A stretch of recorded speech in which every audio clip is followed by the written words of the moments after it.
prepare yourself for some very lovingly spoken and yet kind of a bolo punch to the kidneys from Paul Washer, who was at a Bible conference speaking to a group of mixed ages, and yet he decided, I want to talk to you, young man. If my son wanted to go and, when he's 16, wanted to go and be alone with a girl somewhere, I would prohibit it. And if someone said to me and asked me, what's the matter, don't you trust your son? I would say, well, no, I don't trust my son. Well, why don't you trust your son? Because I don't trust his dad. Now, listen to me. There's a reason why my son is with me. If my son wasn't with me, one of the staff members from Heartcry, I never go anywhere alone. I always have a testimony, a witness. I'm never anywhere alone. I don't trust circumstances. I don't trust the devil. I don't trust me. Put walls up everywhere. I protect myself with wisdom, but the beginning of that wisdom is that I know how frail all men are. Young people, sometimes you're too bold. You think you've got a lot more control than you actually do. I believe that young people should get to know each other in the church. I believe there should be interrelationships and fun and all kinds of things. But when you get to the point of taking someone seriously, romantically, as a possibility of a wife or something, or a husband, I want you to learn to proceed with a great deal of caution. A great deal of caution. Young men also realize this. It doesn't matter if you tell a girl 14 times a day, we're just friends. She's not going to believe you if you're calling her all the time. Be careful how you deal with hearts. Men, young men, be very careful. First of all, if you desire a young lady because you would like to spend time with her, ask yourself, what is the commitment you're willing to make to her? Are you just wanting to use her to have feminine companionship or friendship without giving any commitment? Young men, do you really have any business thinking about a relationship with a girl if you're still a boy? If dad's still paying the insurance of your car, you're a boy.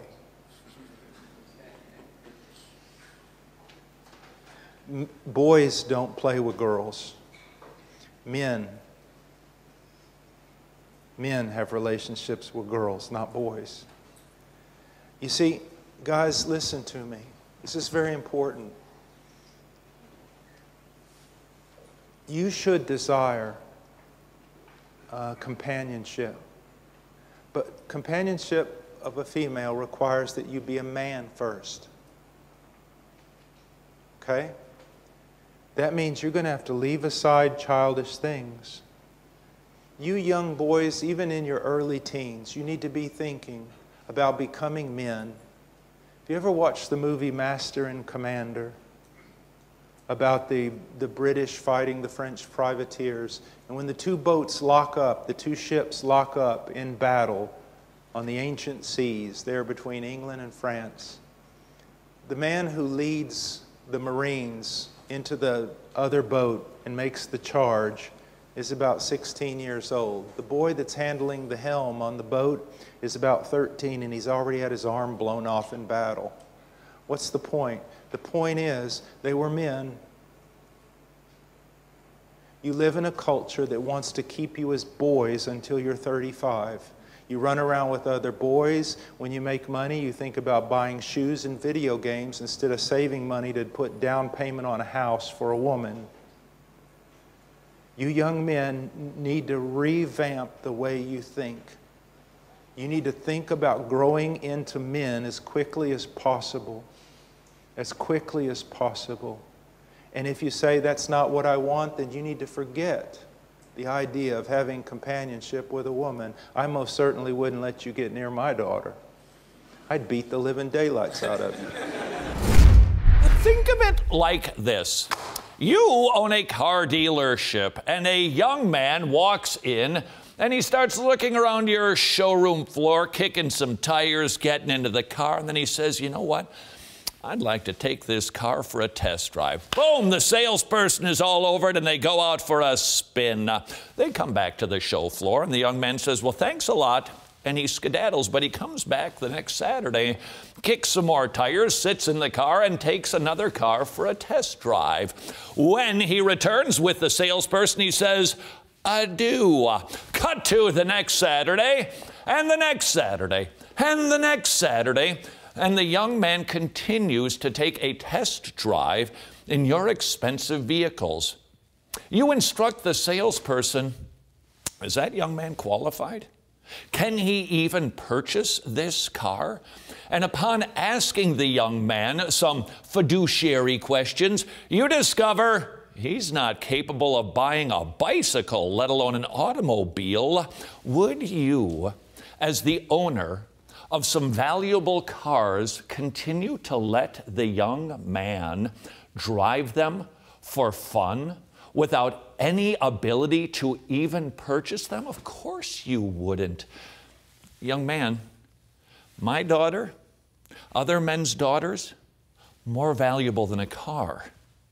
If you do not have the ability to provide, support, take care of, and protect my daughter, then don't be playing a man, because you are not. Until you have at least jumped over that first hurdle, please, I beg of you on behalf of all dads everywhere, quit test driving our daughters. My whole point is it's a trust, it's a stewardship, it's sacred, and it's also very dangerous. This is God's daughter. And so young men, let me encourage you, don't just run with boys, or you'll always be a boy. Run with your dad. If your dad won't run with you, then find some older men who will take you under your wing. Go to school if you feel like you're called to go to school. Work hard. Have some calluses on your hands. Suffer. Make your way in life. I don't care if you're 14. Start putting back money. If you work for your parents or whatever you do, start putting back money. Think about life. A friend of mine walked up to some of the girls in a church we were in, and they were godly girls, and said, well, young ladies, a lot of young guys here in our church. Have you thought about marriage? And they go, well, there's nothing but boys in our church. And he said, what do you mean? And the girls said this to him, my friend Don. They said, these guys, when they get a little money, they go buy an Xbox. We want to marry someone who can put a down payment on a house, who pays his own insurance for a car. Do you know what happens in a fallen society? Isaiah 3, guys. And you know what it says in Isaiah 3? That the young boys will rail against the older men, and women will rule over them. We're seeing in the United States, the master's level education, the PhD level, is now being taken over by women. Women basically raise their husbands. That shouldn't be. Man up. Play the man. Be the man. Work. Serve Christ. Be serious. Be sober. Run with men so that you become men. Young ladies, the same goes for you. You want to marry someone who you think, I don't care how beautiful she is. Doesn't matter how beautiful she is. I mean, she's going to get old. Except for my wife, if she's listening. My whole point is this, young ladies. I married a woman who I felt could also raise children, that had dignity, that would work, that would stand beside me, that was wise. My wife is my greatest counselor. Okay, you don't want to marry some girl that has no brain. She may be beautiful, but she doesn't have a brain, and she doesn't have any spirituality, and she doesn't learn, and she doesn't care about deep things. Don't marry somebody like that. Marry someone who has integrity, who's a strong woman. She's made herself strong. Her arms are strong.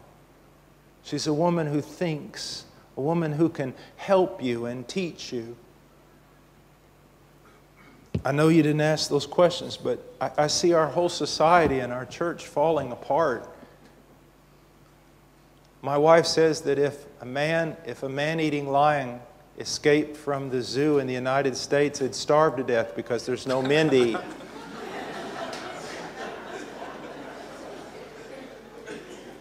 That was my wife says that. Sometimes I come home from preaching and she goes, "How's it gone?" I said, "Man, they were hating me. They wrote all kinds of horrible things about me. Sometimes I want to quit." And she goes, "You want to quit? You just need to man up and go back out there."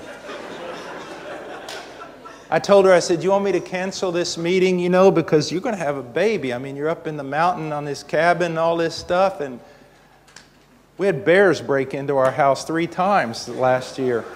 And I said, "You want me to stay at home and cancel this?" She goes, "What's happened to you? You're talking like a wimp. Go preach the gospel." She goes, "You got me into this problem. I'll get me out."